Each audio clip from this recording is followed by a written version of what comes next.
Hello दोस्तों, मैं सुरेश सिंह आपके सामने फिर उपस्थित हुआ दोस्तों। आज जानते ही हैं दोस्तों, सावन का महीना चल रहा है। सावन के महीने में हम लोग बाबा भोलेनाथ को जल अर्पित करते हैं। दोस्तों, हमारे भोलेनाथ बाबा के 12 ज्योतिर्लिंग हैं। अब हम आज उनके 12 ज्योतिर्लिंगों के बारे में जानने की कोशिश करते हैं दोस्तों। 12 ज्योतिर्लिंग कहाँ पर और किस तरीके से हैं और उनको किस नाम से पुकारा जाता है, ये सब आज इस वीडियो में आपको मिलेगा दोस्तों। हम अगर बात करना चाहें तो पहला जो है वो है सोमनाथ। जी हाँ दोस्तों, श्री सोमनाथ गुजरात के प्रभास क्षेत्र में विराजमान है। इस प्रसिद्ध मंदिर को अतीत में 6 बार ध्वस्त एवं निर्मित किया गया है। 1022 ईस्वी में इसकी समृद्धि को महमूद गजनवी के हमले से सर्वाधिक नुकसान पहुंचा था दोस्तों आगे बढ़ते हुए हम जानेंगे दूसरे ज्योतिर्लिंग में। द्वितीय जो ज्योतिर्लिंग है वो आंध्र प्रदेश प्रांत के कृष्णा जिले में कृष्ण नदी के तट पर श्री शैल पर्वत पर श्री मल्लिकार्जुन विराजमान है दोस्तों। इसे दक्षिण का कैलाश कहते हैं दोस्तों। अगर हम आगे और बढ़ें तो तीसरे ज्योतिर्लिंग की बात करें तो श्री महाकालेश्वर मध्य प्रदेश के मालवा क्षेत्र में क्षिप्रा नदी के तट पर पवित्र उज्जैन नगर में विराजमान है दोस्तों। उज्जैन को प्राचीन काल में अवंतिकापुरी कहते थे दोस्तों। अगर बढ़ते हैं आगे तो चौथे ज्योतिर्लिंग में मालवा क्षेत्र में श्री कारेश्वर या श्री ओमकारेश्वर स्थान नर्मदा नदी के बीच स्थित द्वीप पर है दोस्तों। उज्जैन से खांडवा जाने वाली रेलवे लाइन पर मोरटक्का नामक स्टेशन है,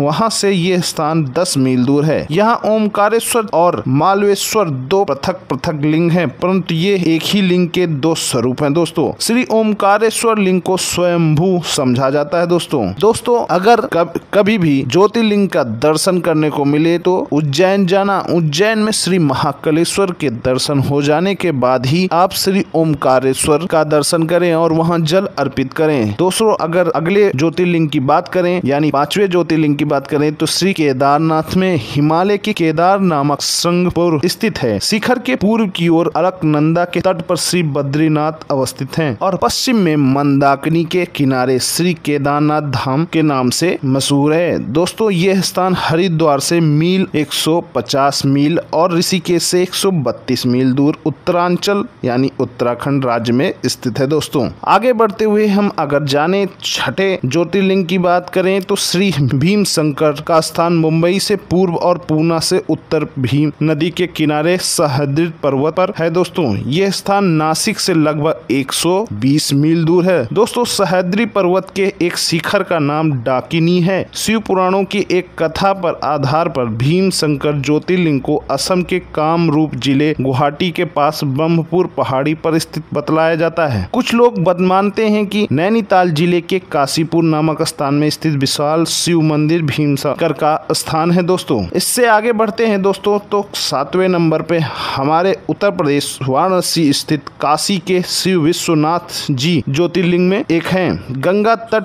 स्थित काशी विश्वनाथ शिवलिंग दर्शन हिंदुओं के लिए सबसे पवित्र माना गया है दोस्तों। नेक्स्ट अगर हम ज्योतिर्लिंग की बात करें यानी 8वें ज्योतिर्लिंग की बात करें तो श्रीलिंग त्र्यंबकेश्वर ज्योतिर्लिंग महाराष्ट्र प्रांत के नासिक जिले में पंचवटी से 18 मील की दूरी पर ब्रह्मगिरी के निकट गोदावरी नदी के किनारे स्थित है दोस्तों। इस स्थान पर पवित्र गोदावरी नदी का उद्गम भी माना जाता है दोस्तों। अगर आगे बढ़ते हुए 9वें ज्योतिर्लिंग की बात करें बैद्यनाथ। जी हाँ दोस्तों, बैद्यनाथ महाराष्ट्र में पास परभनी नामक जंक्शन है, वहां से परली तक एक ब्रांच लाइन गई है। इस परली स्टेशन से थोड़ी दूर पर परली ग्राम के निकट श्री बैद्यनाथ को भी ज्योतिर्लिंग माना जाता है दोस्तों। सबसे ज्यादा कांवड़ी यात्रा में जो जल अर्पित होता है श्री बैद्यनाथ धाम में ही अर्पित होता है। परंपरा और पौराणिक कथाओं से परली स्थित श्री बैद्यनाथ ज्योतिर्लिंग को ही प्रमाणिक मानते हैं दोस्तों। अगर हम 10वें ज्योतिर्लिंग की बात करें तो श्री नागेश्वर ज्योतिर्लिंग बड़ौदा क्षेत्र अंतर्गत गोमती द्वारका से श्री ईशान कोण में 12-13 मील की दूरी पर हैदराबाद राज्य के अंतर्गत औढ़ ग्राम में स्थित शिवलिंग को ही नागेश्वर ज्योतिर्लिंग मानते हैं दोस्तों। कुछ लोगों के मत से अल्मोड़ा से 17 मील दूर जागेश्वर शिवलिंग की नागेश ज्योतिर्लिंग है दोस्तों।